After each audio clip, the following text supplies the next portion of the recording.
அனைவருக்கும் வணக்கம். போன வீடியோவில் நான் உறவுகளை பற்றியும் நண்பர்களை பற்றியும் பேசியிருப்பேன். சுயநலமாக இருக்காங்களே, உண்மையான அன்பு இல்லாமல் இருக்காங்களே, அவங்களுக்கு தேவை சொத்து, பணம், மேல்நிலைக்கு செல்லணும். இவர் எக்கேர் கேட்டால் நமக்கு என்ன, காரியம் ஆகணும்னா மட்டும் காரியமாகும் வரை பாசம் காட்டுற மாதிரி நடித்து அப்புறம் மோசம் செய்யறதுன்னு நான் சொன்ன போன வீடியோவில். ஆமாம், அவங்க காரியம் முடிஞ்சவுடன் அவர்கள் வேலையை காட்டிடுவாங்க. அவங்களுடைய நோக்கம் அன்பு அல்ல, அவங்க வாழ்வு சுயநலமே அப்படின்னு நான் சொல்லி போன வீடியோவில் சொன்னேன். அதுக்கு நம்ம என்ன தீர்வு?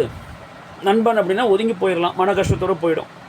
நம்ம கடைசி காலம் வரைக்கும் அந்த பழகின காலத்தோட நட்பன் நினச்சிட்டு நம்ம போயிடலாம். அவன் மாறி விட்டான் அப்படின்ட்டு. ஏன்னா ஏன் அந்த நண்பனோட நீ உறவு வைக்கல, அந்த நண்பனை நீ ஏன் பார்க்கலன்னு யாரும் நம்மளை கொஷின் பண்ண முடியாது. இதே உறவுகள் அவங்கள்ட்ட ஒதுங்கவே முடியாது. தங்கையாக இருப்பாங்க, அக்காவாக இருப்பாங்க, அண்ணனாக இருப்பாங்க, பெரியம்மா பையனாக இருப்பாங்க, பெரியம்மா பொண்ணு, சின்னம்மா பொண்ணு இப்படி இருப்பாங்க. அவங்கள விட்டு விலகவே முடியாது.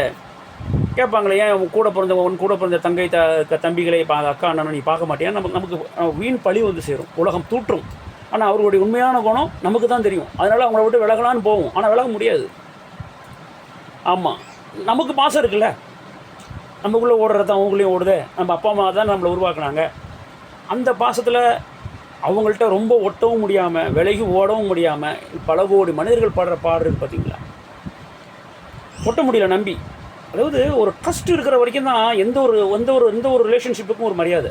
ட்ரஸ்ட்டு போச்சுன்னா அவ்வளோதான். அது ஹஸ்பண்ட் ஒய்ஃபாக இருந்தாலும் சரி தான், அது நண்பர்களாக இருந்தாலும் சரி தான், அது அக்கா தங்கச்சி உறவாக இருந்தாலும் சரி தான், அண்ணன் தம்பி உறவாக இருந்தாலும் சரி தான். அவங்க நம்மவங்க. அதாவதுங்க, இது எப்படின்னா, ஒரு வீட்டில் நம்ம குடியிருக்கிறோம், நல்லா இருக்கிறோம். அந்த வீட்டில் நமக்கு வீடுன்னா என்ன, நமக்கு எந்த தொல்லையும் கொடுக்காத ஒரு விஷயம் நம்ம வீடு தான். நிம்மதியாக இருக்கலாம், தூங்கலாம், சாப்பிட்லாம், ஃப்ரீயாக இருக்கலாம். அந்த வீட்டுக்குள்ளே இருக்கிறது 2 நல்ல பாம்பு, கருநாக பாம்புன்னு தெரிஞ்சு போச்சுன்னா அப்புறம் எப்படி நிம்மதியாக இருக்க முடியும்? எப்படி நிம்மதியாக தூங்க முடியும்? அதை கண்டே பிடிக்க முடியல. அந்த பாம்பை அடித்து தூக்கி வெளியிலையும் போட முடியாது. நண்பனுங்கிற கருநாக பாம்புனா நம்ம அடித்து விரட்டி விட்டு தூக்கி வெளில போடலாம். அடிக்கக்கூட வேணாம், தூக்கி வெளில போட்டு நீ எங்கேயோ பொண்ணு காட்டில் விட்டுறலாம். நண்பன் அப்படிங்கிற கருநாக பாம்பு. உறவுகள் அக்கா தங்கை அண்ணன் தம்பி அப்படிங்கிற உறவாக இருக்கிறப்ப அந்த கருநாகம் அது விஷம் அப்படின்னு தெரிஞ்சதுக்கப்புறம், கடிச்சா செத்துருவோம்னு தெரிஞ்சதுக்கப்புறம் எப்படி நம்ம நிம்மதியாக இருக்க முடியும்? அங்கே போய் எப்படி நம்ம ஃப்ரீயாக இருக்க முடியும்? அதனால் அங்கே போய் அவர்களுடன் ஒட்டி உறவாடி நிம்மதியாகவும் இருக்க முடியாமல், அவர்களை விட்டு வெளியில் சுத்தமாக ஒதுக்கி இருந்தால் உலகம் நம்மளை தூற்றும், நம்மளை கேவலப்படுத்தும். நம்ம உலகம் கேவலப்படுத்தினா அவங்க ரொம்ப சந்தோஷப்படுவாங்க. அவங்களுக்கு என்ன நோக்கம்?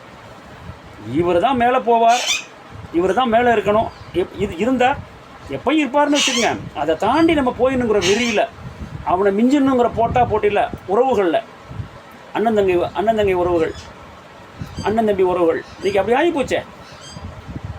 பங்காளி பகையாளி ஆனான் அப்படிங்கிறாங்களே, சகோதரி சாத்தான் ஆனால் இப்போ நான் சொல்கிறேன், அப்படி ஆகிடுது. எத்தனை சகோதரனை அழிச்சிருக்காங்க, எத்தனை பங்காளிகள் கூட பிறந்த அண்ணன் தம்பியை அழிச்சிருக்கிறாங்க. அதுக்கு என்ன பண்ணுறது? கஷ்டம். நினச்சாலே மனசு பாரம். அவங்கள விட்டு ஒதுங்கி ஓடவும் முடியாது, அவங்களோட உறவாடாமல் இருக்கவும் முடியாது. இதுக்கு நடுவில் ஒரு நடுநிலையிலிருந்து நம்ம வாழ்வது எப்படிங்கிறத நம்ம ப்ராக்டிஸ் பண்ணிக்கணும். நல்ல மனிதர்கள் பொறுத்து போகணும். அவங்கள்ட்ட போய், அதாவது ஒரு தீயவரிடம் போய் நியாயத்தை பேசி புரிய வைக்கவே முடியாது. நண்பன் ஒரு தீயவன் ஆனால் அவன்கிட்ட எது பேசினாலும் நியாயத்தை புரிய வைக்க முடியாது. அவன் தான் பாம்பாயிட்டானே, விஷப்பாம்பாயிட்டானே. அதே மாதிரி சகோதரிகள், அண்ணன் தம்பிகள் அவங்க ஒரு விஷம் ஆகிட்டாங்க அப்படின்னா, நம்ம ஒரு நியாயத்தை பேசினா கயவர்கள் கூட்டம், தவறானவர்கள் கூட்டம் அந்த நியாயத்தை ஏற்றுக்க மாட்டாங்க. அவங்க அதுக்கு ஒரு வியாக்கியம் பேசுவாங்க. அதனால் நம்ம கோபப்படாமல், நம்மளுடைய வாழ்நாளில் உள்ள சந்தோஷங்களை நாம் கெடுத்துக்கொள்ளாமல், நிம்மதி இழக்காமல் இருக்க முடியாது.